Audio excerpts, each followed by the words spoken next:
சென்னையில் இருக்கிற அகாடமிஸ்லேயே இந்த டாப் மோஸ்ட் ஸ்கோர் சோஷியாலஜியில் கொடுத்தது அது ஆல் இண்டியா லெவலில் அப்படின்னா நம்ம மட்டும்தான்.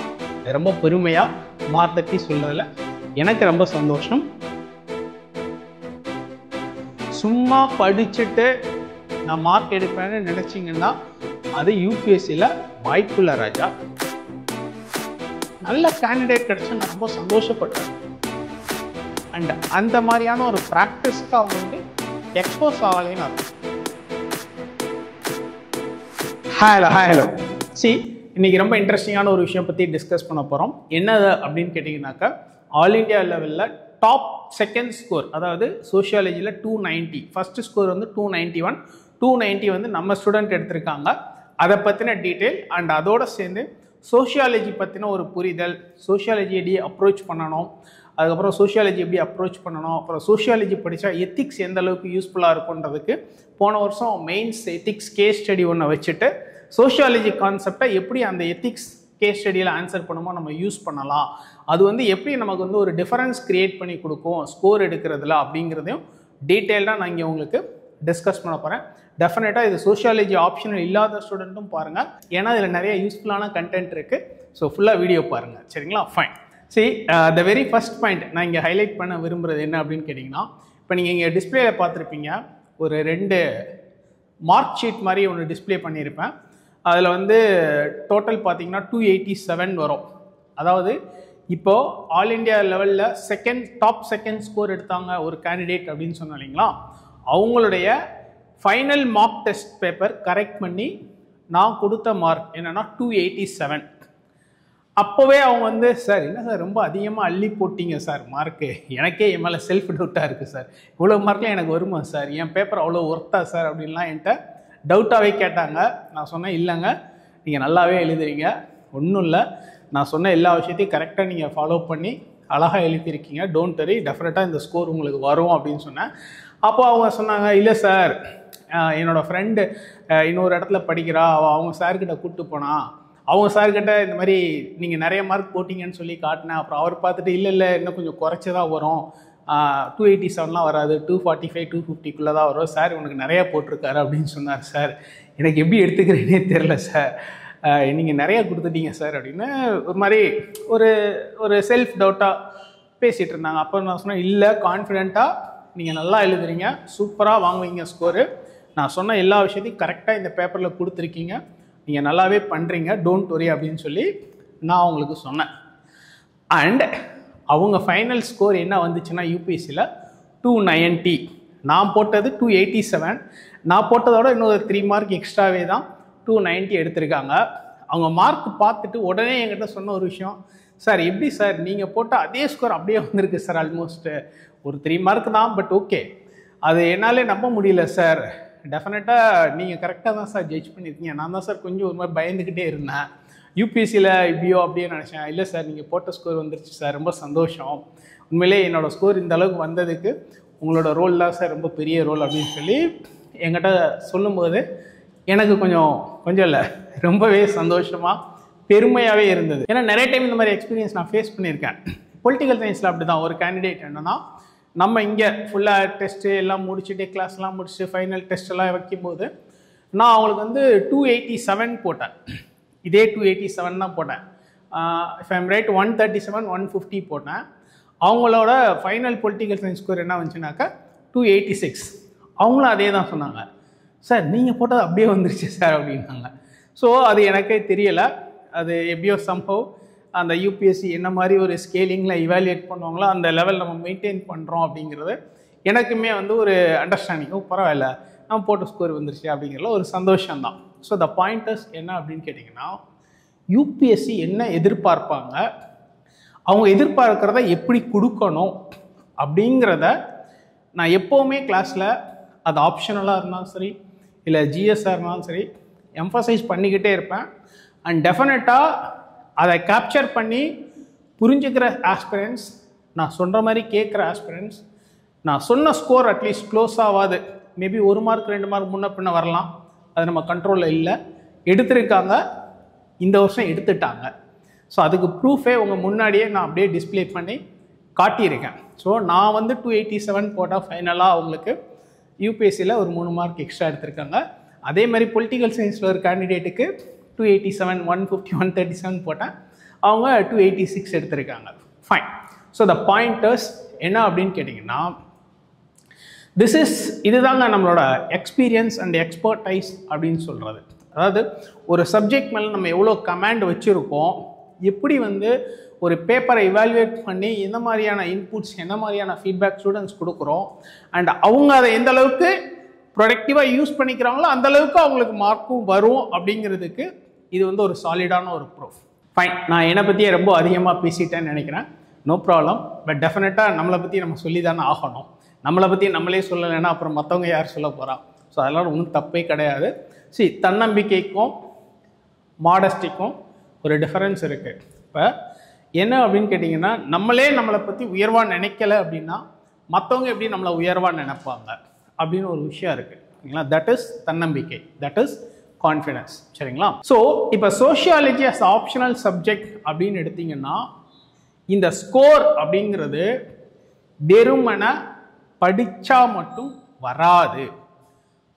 நான் எப்போவுமே சொல்லுவேன், கிளாஸ்லையும் சரி, என்னோட பழைய முன்னாடி வீடியோஸ்லையும் சொல்லியிருக்கேன், சும்மா படிச்சுட்டு நான் மார்க் எடுப்பேன்னு நினச்சிங்கன்னா அது யூபிஎஸ்சியில் வாய்ப்புள்ள ராஜா, சத்தியமாக நடக்காது. படிக்கிறதுங்கிறது 50% தான். இன்னொரு 50% அப்படிங்கிறது ஆன்சர் ஷீட்டில் கன்வெர்ட் பண்ணணும். நம்ம படிக்கிறத அந்த கொஸ்டினுக்கு ஏற்ற மாதிரி ஆன்சராக கன்வெர்ட் பண்ணுறது தான் இங்கே ஸ்கில். அந்த ஸ்கில் வளர்க்குறது அப்படிங்கிறது ரொம்ப ரொம்ப இம்பார்ட்டண்ட். அதுவும் இந்த சோஷியாலஜி, பொலிட்டிக்கல் சயின்ஸ் இந்த மாதிரியான சப்ஜெக்ட்ஸ்ல எல்லாம் வந்து பார்த்திங்கன்னா அதிகமான ஸ்கோப் இருக்குது. அதாவது நம்ம நல்ல ரைட்டிங் ஸ்கில் இருந்தால் மார்க் வந்து ஈஸியாக ஏற்றிடலாம். இது வந்து டவுட்டே கிடையாது. அதனால தான் எப்போவுமே சொல்லுவேன், மெயின்ஸில் writing skill is very very important. In fact நம்ம எப்போவுமே இந்த மெயின்ஸ்க்கு பார்த்தீங்கன்னாக்கா டெஸ்ட் பேட்ச் ஆகட்டும், இல்லை எத்திக்ஸ் கிளாஸஸ்ன்னு டெஸ்ட் பேட்ச் மெயின்ஸ்க்குன்னு ஸ்பெஷலாக பண்ணுவோம். இதில் எல்லாத்துலேயுமே ரைட்டிங் ஸ்கில்லுக்கு அதிகமான வெயிட்டேஜ் கொடுப்போம். And usage of key jargons ரொம்ப இம்பார்ட்டன்ட். இந்த அளவுக்கெல்லாம் நீங்கள் ஸ்கோர் எடுக்கணும் அப்படின்னு கேட்டிங்கன்னா அந்த கீ ஜார்கன்ஸை கரெக்டான இடத்துல, கரெக்டான ஒரு பாயிண்டில் அதை கொண்டு வந்து இன்சர்ட் பண்ணுறது அப்படிங்கிறது that comes out of practice. நிறைய ப்ராக்டிஸ் பண்ணிங்கன்னா எந்தெந்த கீ ஜார்கனை எந்தெந்த இடத்துல எல்லாம் கொண்டு வரணும்னு தெரியும். அண்ட் அந்த ஒரு பாயிண்ட் ஆஃப் பர்ஸ்பெக்டிவில் இந்த பர்டிகுலர் கேண்டிடேட் ஒரு டைமும் அவங்க எப்போல்லாம் எழுதி கொடுக்குறாங்களோ அப்போல்லாம் நான் என்ன சொல்கிறேனோ ஒரு பாயிண்ட்டையும் ரொம்ப மைக்ரோஸ்கோபிக் லெவலில் கேப்சர் பண்ணுவாங்க, அப்சர்வ் பண்ணி அடுத்தடுத்த டெஸ்ட்டில் அந்த இம்ப்ரூவ்மெண்ட்டை காட்டிக்கிட்டே இருப்பாங்க. உண்மையிலே எனக்கு என்னென்னா, நல்ல கேண்டிடேட் கிடைச்சா நான் ரொம்ப சந்தோஷப்படுவேன். ஏன்னா எல்லா நேரமும் நமக்கு நல்ல கேண்டிடேட் கிடைக்க மாட்டாங்க. அப்படி ஒரு நல்ல கேண்டிடேட் தான் இந்த கேண்டிடேட். ஸோ அவங்களுமே என்னென்னா, எப்போ தேவைனாலும் சரி, ஒரு 8:30, 9 சார் நான் உங்களுக்கு கால் பண்ணலாமா சார், நீங்கள் அவைலபிளா சார் அப்படின்னு மெசேஜ் போட்டுருவாங்க. மெசேஜ் போட்டு நான் ஓகே ஐ எம் அவைலபிள்னு சொல்லிட்டா உடனே கால் பண்ணுவாங்க. கால் பண்ணால் 1/2 hour 1 hour கூட பேசுவாங்க. சப்ஜெக்ட் ரிலேட்டடாக நிறைய கேட்பாங்க, டெஸ்ட் பேப்பர் ரிலேட்டடாக கேட்பாங்க, என்ன பண்ணலான்னு கேட்பாங்க. அது எல்லாத்தையுமே கரெக்டாக அப்படியே ஃபாலோ பண்ணி அடுத்த டெஸ்ட்டில் அதை காட்டிடுவாங்க. அண்ட் சப்ஜெக்ட் ஓரியன்டாக கீ ஜார்கன்ஸ் எப்படி யூஸ் பண்ணணும் நிறைய விஷயங்கள் நான் அவங்களுக்கு சொல்லியிருக்கேன். அவங்க ஃபுல்லாக என்னை லிசன் பண்ணாங்க, நான் சொன்னதை கேட்டாங்க. இன்றைக்கி ஆல் இண்டியா ஸ்கோர் எடுத்திருக்காங்க. அதாவது 291 தான் first score, 290 second score. And இது வந்து நம்ம டெஸ்ட் பேட்சில் போட்ட அந்த ஸ்கோரை அப்படியே க்ளோஸாக ரிஃப்ளெக்ட் பண்ணியிருக்கு. சோஷியாலஜியை பொறுத்தளவில் என்ன அப்படின்னு கேட்டிங்கன்னா, நம்ம ஸ்டாண்டர்ட் டெக்ஸ்ட் புக்ஸ் படிக்கிறது அப்படின்றது ஒரு பார்ட். இன்னொரு பார்ட் என்னென்னா, நம்ம இன்ஸ்டிடியூட்டில் குக் பண்ணி சில கண்டென்ட் சோஷியாலஜி கொடுப்போம். நம்ம அந்த குக் பண்ணி கொடுக்குற கண்டென்ட் அப்படிங்கிறது என்னென்னா, லாஸ்ட் ஒரு 20 years 25 years கொஷின் பேப்பரை நாங்கள் புரிஞ்சு படித்து அதுக்கு எப்படி ஆன்சர் பண்ணணுங்கிறத மைண்டில் ட்ராவல் பண்ணி அதுக்கேற்ற மாதிரி புக்கை வந்து டிசைன் பண்ணியிருக்கோம். அதுக்கேற்ற மாதிரி ஸ்டடி மெட்டீரியல் கண்டென்ட் வந்து டெவலப் பண்ணியிருக்கோம். ஸோ நம்ம புக்கு படிச்சிங்கன்னா லாஸ்ட் ஒரு 20 years கொஸ்டின் பேப்பரில் 25 years கொஸ்டின் பேப்பருக்கு தேவையான ஒரு ஆன்சர் கொடுக்குற மாதிரி ஒரு ஸ்டைலில் அப்படியே கொண்டு போயிருக்கும். ஏன் இதை நான் சொல்கிறேன் அப்படின்னு கேட்டிங்கன்னா, படிக்கிறது வெறும் சோஷியாலஜி தெரிஞ்சுக்கிறதுன்றது ஒன்று, பழைய கொஷின் பேப்பர்ஸுக்கெல்லாம் ஆன்சர் எழுதுகிற மாதிரி ஒரு ஸ்டைலில் கொண்டு போகிறது அப்படிங்கிறது ஒன்று. இது எல்லாமே சேர்த்து நம்ம வந்து மைண்டில் ஒரு ட்ராவல் ஒன்று கொடுக்கணும். அப்படி கொடுத்தா தான் நமக்கு அந்த ஸ்கோர் அப்படிங்கிறது என்ஹான்ஸ் ஆகும். அண்டு நீங்கள் அதை நல்லா பண்ணிங்கன்னா ஆல் இண்டியா ஸ்கோர் 290ங்கிறதுலாம் ஒன்றுமே கிடையாது. இன்ஃபேக்ட் நான் நிறைய இடத்துல சொல்லியிருக்கேன் 300மே பாசிபிள் தான். ஏன்னா நம்ம ஸ்டூடெண்ட்ஸுமே 300லாம் கூட எடுத்திருக்காங்க. பட் அது ரொம்ப ரேர் தான், 1 or 2 ஹியர் அண்ட் தேர் அப்பப்போ சில நேரத்தில் வர்றது தான். பட் 300மே பாசிபிள் தான். ஆனால் இந்த வருஷம் ஹியூமனிட்டிஸ் சப்ஜெக்ட்ஸ் ஜென்ரலாகவே பிஎஸ்ஐஆரும் சரி சோஷியாலஜியும் சரி ஸ்கோர் வந்து ஓரளவுக்கு கொஞ்சம் குறைஞ்ச மாதிரி சொல்கிறாங்க. பட் இதில் வந்து 290ங்கிறது உண்மையிலேயே சூப்பர் ஸ்கோர். சரிங்களா? ஸோ த பாயிண்டர்ஸ், நீங்கள் எந்த அளவுக்கு இறங்கி எஃபர்ட் போடுறீங்களோ அதே அளவுக்கு நாங்களும் இறங்கி எஃபர்ட் போடுவோம். எங்களுக்குமே ஒரு நல்ல கேண்டிடேட், சின்சியரான கேண்டிடேட், ஹார்ட் ஒர்க்கிங் கேண்டிடேட் கிடைச்சா விடவே மாட்டோம். எங்களுக்கு வந்து அது கண்ணா 2 லட்டு திங்க ஆசையா மாதிரி தான். ஏன்னா அந்த மாதிரி கேண்டிடேட்டுக்கு நாங்கள் உழைக்கும் போது அவங்க நல்ல ரிசல்ட்டும் நல்ல மார்க்கும் கொடுப்பாங்க. அதே மாதிரி நீங்களும் அப்படி ஒரு கேண்டிடேட்டாக இருக்கணுன்றது என்னோட ஆசை. ஃபைன். அதுக்கப்புறம் இப்போ இந்த சோஷியாலஜி அப்படிங்கிற ஒரு சப்ஜெக்ட் பார்த்தீங்கன்னா வெறும் ஆப்ஷனல் மட்டும் இல்லாமல் ஜென்ரல் ஸ்டடீஸில் பேப்பர் 1ல் பார்த்தீங்கன்னா இந்தியன் சொசைட்டி, சோஷியல் இஷ்யூஸ்லாம் இருக்குது. அப்புறம் பேப்பர் 3ல் கொஞ்சம் இன்டர்னல் செக்யூரிட்டி இஷ்யூஸ், டெவலப்மெண்ட், அந்த மாதிரி சில இஷ்யூஸ்லாம் இருக்குது. சஸ்டைனபிள் டெவலப்மெண்ட், என்விரான்மெண்ட், சொசைட்டி, இது மாதிரியான விஷயங்கள். தென் எத்திக்ஸ் ரொம்ப இம்பார்ட்டன்ட். நான் நிறைய டைம் சொல்லியிருக்கேன், எத்திக்ஸ் பேப்பர் அப்படிங்கிறது பிஎஸ்ஐஆரும் சோஷியாலஜியும் ஏதாவது ஒரு ஆப்ஷனல் நீங்கள் எடுத்திருந்தீங்க அப்படின்னீங்கன்னா எத்திக்ஸ் வந்து கண்ணா 3 லட்டு திங்க ஆசையா அப்படிங்கிற மாதிரி. கண்ணா 3 லட்டு, 2 லட்டு இல்லை, 3 லட்டு திங்க ஆசையா அப்படிங்கிற மாதிரி. நான் அதுக்கு ஒரு எக்ஸாம்பிள் சொல்கிறேன் பாருங்கள். போன வருஷம் எத்திக்ஸில் கேட்ட ஒரு கேஸ் ஸ்டடி, அந்த கேஸ் ஸ்டடி என்ன அப்படின்னு சொல்கிறேன் பாருங்கள். நான் சும்மா ஷார்ட்டாக சொல்லிடுறேன். நான் ஒரு எக்ஸாம்பிள் சொல்கிறேன். இது வந்து போன வருஷம் எத்திக்ஸ் கொஸ்டின் பேப்பரில் கேட்ட ஒரு case study question. Doctor Srinivasan is a senior scientist working for a reputed biotechnology company. Senior சயின்டிஸ்ட்னே என்னோட நாஸ்டாலஜிக் ஃபீலிங் வருது. ஏன்னா நானும் சீனியர் சயின்டிஃபிக் ஆஃபீஸராக தான் ஒர்க் பண்ணிட்டு இருந்தேன். Senior scientist working for a reputed biotechnology company known for its cutting-edge research in pharmaceuticals. Dr. Srinivasan is heading a research team working on a new drug. Okay, fine. So இந்த case ஸ்டடியில் என்ன சொல்கிறாங்கன்னா, ஒரு drug, ஒரு disease ஒன்று வந்திருக்கு. இப்போ corona, Covid அந்த மாதிரி ஒரு டிசீஸ். அதுக்கு வந்து ட்ரக் ஒன்று ஒரு ஃபார்மசூட்டிக்கல் கம்பெனியில் டெவலப் பண்ணிகிட்டு இருக்காங்க. இப்போ வந்து அந்த கம்பெனியில் இருக்கிற பாஸ் என்ன சொல்கிறாங்கன்னா, இந்த டிசீஸ் பயங்கரமாக இதாகிட்டுருக்கு, நம்ம தான் ஃபஸ்ட்டு இந்த வேக்சின், இந்த மருந்தை வெளியில் கொண்டு வரணும், நம்ம கொண்டு வந்தால் தான் நமக்கு மார்க்கெட்டு. ஸோ நீ ஏதாவது பண்ணிவிடு, அந்த கிளினிக்கல் ட்ரையல்ஸ், டெஸ்டிங் இதுலலாம் வந்து டேட்டா மேனிப்புலேட் பண்ணிவிடு, எதுவுமே நெகட்டிவாக காட்டாத, இல்லை நெகட்டிவ் ரொம்ப கம்மியாக காட்டி பாசிட்டிவாக காட்டி ரிலீஸ் பண்ணிடலாம், நம்ம மார்க்கெட்டை பிடிக்கணும், நமக்கு முன்னாடி எவனா டெவலப் பண்ணி மார்க்கெட்டை பிடிச்சிருவான் அப்படிங்கிற மாதிரி ஒரு ப்ரெஷர் வந்து அந்த சயின்டிஸ்ட் மேலே கொடுக்குறாங்க. இதுதான் அங்கே அந்த கேஸ் ஸ்டடியோட சம்மரி. அப்போ அந்த கேஸ் ஸ்டடியில் என்ன சொல்லியிருக்காங்கன்னா, நீ தான் scientist, suppose what would you do in such a situation, examine your options and consequences in the light of ethical questions involve and how can data ethics and drug ethics save humanity at large in such a scenario, right? So இப்போ இந்த case study வந்து பார்த்தீங்கன்னா, இது ஜென்ரலாக ஒரு case ஸ்டடியாக approach பண்ணுறதுன்றது ஒரு way of writing answer. இன்னொரு வே ஆஃப் ரைட்டிங் ஆன்சர் என்ன அப்படின்னு கேட்டிங்கன்னா, இந்த கேஸ் ஸ்டடியில் நீங்கள் சோஷியாலஜி நாலேஜை உள்ளே கொண்டு வரலாம், சோஷியாலஜிக்கல் ஃபிலாசபிக்கல் இன்புட்ஸை உள்ளே கொண்டு வந்தீங்கன்னா இன்னும் கொஞ்சம் நல்லாயிருக்கும். ஒரு 2-3 லைன் ஒரு நல்ல ஃபிலாசபிக்கலான ஒரு கண்டென்ட் கொடுத்தாலே அந்த ஆன்சரோட குவாலிட்டிங்கிறது எங்கேயோ போயிடும்.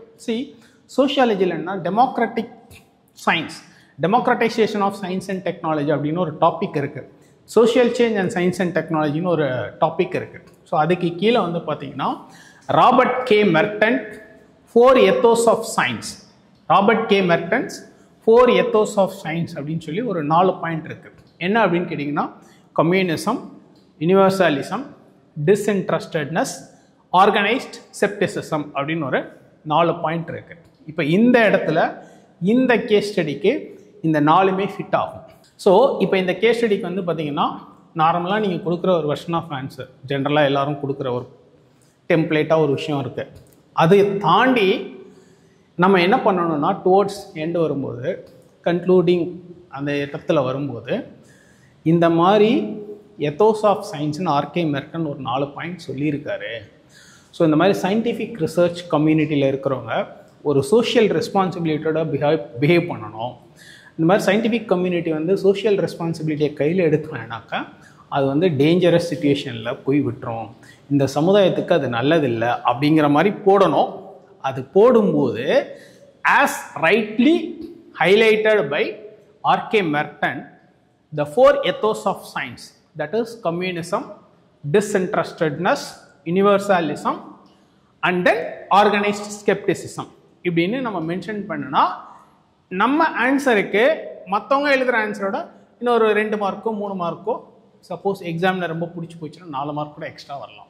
ஸோ இப்படி தான் நம்ம வந்து வேல்யூ எடிஷன் பண்ணிக்கிட்டே இருக்கணும். அந்த மாதிரி வேல்யூ எடிஷன் பண்ணும்போது நம்மளோட ஆன்சரோட குவாலிட்டி அப்படிங்கிறது என்ஹான்ஸ் ஆகும். ஸோ த பாயிண்டர்ஸ் என்ன அப்படின்னு கேட்டிங்கன்னா, இப்போ சோஷியாலஜி படிக்காதவங்களுக்கு இது வராது, ஃபஸ்ட்டு திங்.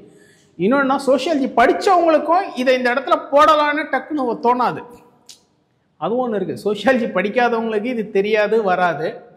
சோஷியாலஜி படித்தவங்களுக்கும் சில நேரம் இதை இந்த இடத்துல யூஸ் பண்ணணும்னு ஒரு ஃப்ளாஷ் கிடைக்காம போயிடும். அது ஏன் அப்படின்னு கேட்டிங்கன்னா, ஓகே சோஷியாலஜி படிக்காதவங்களுக்கு வராதுன்னா ஓகே தெரியாதுன்னு வச்சுக்கலாம். சோஷியாலஜி படித்தவங்களுக்கும் ஏன் அது ஃப்ளாஷ் ஆகலை அப்படின்னா, அவங்க அப்ளிகேட்டிவாக எல்லாத்தையும் கரெக்டான நேரத்தில் ரிட்ரைவ் பண்ண தெரியலைன்னு அர்த்தம். அண்ட் அந்த மாதிரியான ஒரு ப்ராக்டிஸ்க்கு அவங்க வந்து எக்ஸ்போஸ் ஆகலைன்னு அர்த்தம். ஸோ அதுக்கு தான் நான் இங்கே ஒரு சின்ன எக்ஸாம்பிள் சொன்னேன். ஸோ ஒரு கேஸ் ஸ்டடியில் எப்படி வந்து நீங்கள் சோஷியலாஜிக்கல் நாலேஜை கொண்டு வரலாம், அப்படி கொண்டு வந்தீங்கன்னா உங்களோட எத்திக்ஸ் ஸ்கோரு எவ்வளோ தூரம் என்ஹான்ஸ் ஆகும் அப்படிங்கிறது தான். ஸோ இது சோஷியாலஜி மட்டும் இல்லை, பொலிட்டிக்கல் சயின்ஸ்லேயும் சரி, இது மாதிரி நிறைய ஃபிலாசபிக்கல் கண்டென்ட், நிறைய தியரிட்டிக்கல் கீ ஜார்கன்ஸ். இப்போ பார்த்தீங்கன்னா ஃபார் எக்ஸாம்பிள் இப்போ நான் சொன்னீங்களா டிஸ்இன்ட்ரெஸ்டட்னஸ், யூனிவர்சாலிசம், ஆர்கனைஸ்டு ஸ்கெப்டிசிசம் அப்படின்லாம் இதெல்லாம் தான் கீ ஜார்கன். இப்போ இந்த கீ ஜார்கன் வந்து நம்ம உட்காந்து மனப்பாடமும் பண்ண முடியாது, அதுக்கு நிறைய படிச்சிருக்கணும், நிறைய ஃபிலாசபி தெரிஞ்சிருக்கணும், அண்ட் அது சரியான இடத்துல எப்படி யூஸ் பண்ணணுன்றதுக்கு நமக்கு ப்ராக்டிஸும் இருக்கணும். ஸோ இதெல்லாம் ஒன்றா சேரும்போது தான் மெயின்ஸில் வந்து நம்மளோட மார்க் அப்படிங்கிறது ஏறும். மார்க் ஏறும்போது தான் ரேங்க்கும் ஏறும். Last but not the least, எனக்கு ரொம்ப சந்தோஷமாக நான் ஃபீல் பண்ணுற ஒரு விஷயம் என்னென்னா, சென்னையில் இருக்கிற அகாடமிஸ்லேயே த டாப் மோஸ்ட் ஸ்கோர் சோஷியாலஜியில் கொடுத்தது அதுவும் ஆல் இண்டியா லெவலில் அப்படின்னா நம்ம மட்டும்தான். ரொம்ப பெருமையாக மார்த்தட்டி சொல்கிறதுல எனக்கு ரொம்ப சந்தோஷம். அண்ட் டெஃபினட்டாக அடுத்த வருஷம் நீங்கள் உங்களில் யாராவது இதே மாதிரி ஒரு நல்ல டாப் ஸ்கோர் எடுத்து வரணும் அப்படிங்கிறதுக்கு என்னுடைய வாழ்த்துக்கள், என்னுடைய wishes. Right, wish all the very best. Thank you.